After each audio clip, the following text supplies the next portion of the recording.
anak bangsa.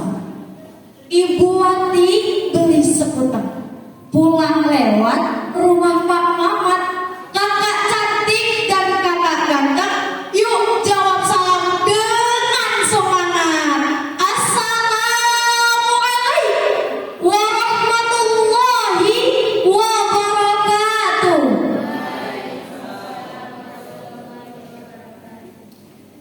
Alhamdulillah, assalatu wassalamu ala rasulillah, amma ba'du.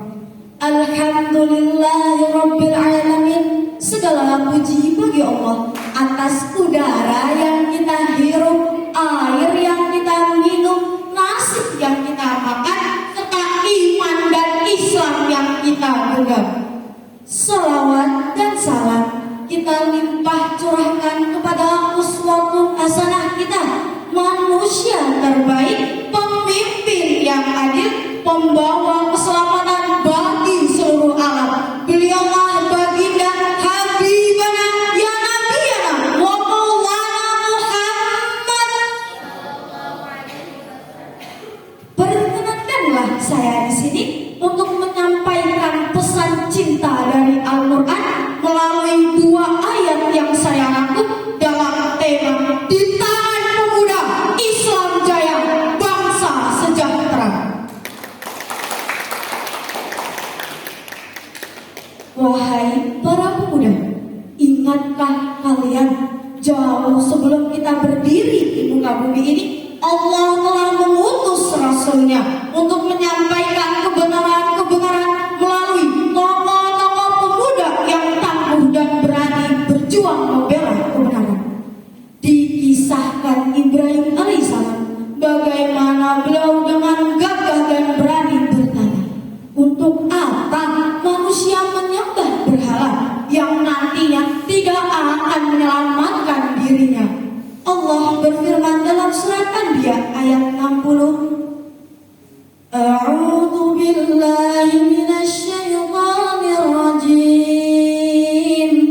Qalu sami'na fatan yadhkuruhum yuqalu lahu Ibrahim. Mereka berkata, kami mendengar ada pemuda yang ingin mencela berhala-berhala ini yang bernama Ibrahim. Kemudian selain itu, banyak sekali sahabat Nabi yang usianya masih sangat muda telah menjadi panglima perang. Usamah Zaid dalam menaklukkan Syam usia 18 tahun. Imam Syafi'i yang menghafal Al-Quran di usia 9 tahun. Ibnu Sina hafal Al-Quran di usia 5 tahun. Kemudian Muhammad Al-Fatih, pemuda masyhur sang penakluk Konstantinopel. Tak lupa juga 7 pemuda yang Allah abadikan kisahnya di dalam surat Al-Kahfi. Bagaimana Allah menjaga mereka, memperkuat iman dan takwa, tidur di dalam gua ratusan tahun dan terbangun pada zaman yang jauh telah berubah. Allah berfirman dalam surat Al-Kahfi ayat 13, Nahnu naqussu 'alaika naba'ahum bil haqq innahum fityatun amanu bi rabbihim wa zidnahum huda.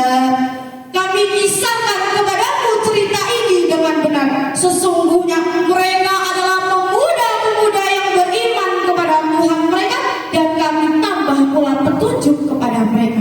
Pemuda yang dirahmati Allah, ini bukan hanya cerita, ini bukan sekedar sejarah, tetapi ini kisah abadi yang perlu kita pikirkan, yang perlu kita ambil pelajaran dan menjadikan contoh dalam menjadi pemuda Islam harapan umat. Akan tetapi, bagaimana keadaan pemuda Indonesia zaman sekarang? Pemuda semakin krisis akhlak, buta akan agama, anti berteman dengan ulama, miras menjadi minuman sehari-hari, narkoba menjadi hal yang biasa, zina menjadi budaya di tengah para kehidupan.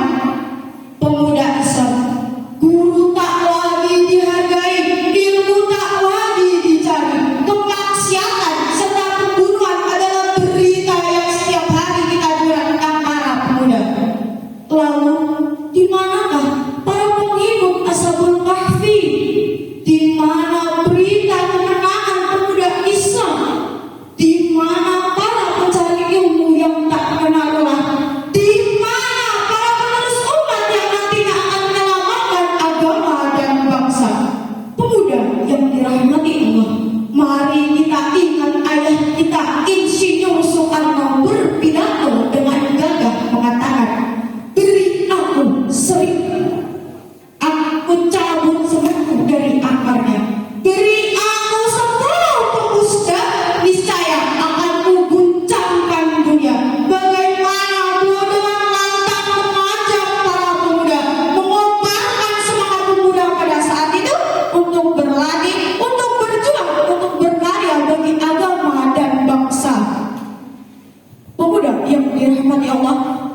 sebagai pemuda Islam, kita adalah harapan umat, kita adalah tabungan umat. Di atas pundak kita terdapat beban yang sangat berat untuk meneruskan perjuangan ulama, meluruskan akidah, memperbaiki akhlak, dan menyelamatkan dunia dari musuh yang ingin menghancurkan Islam.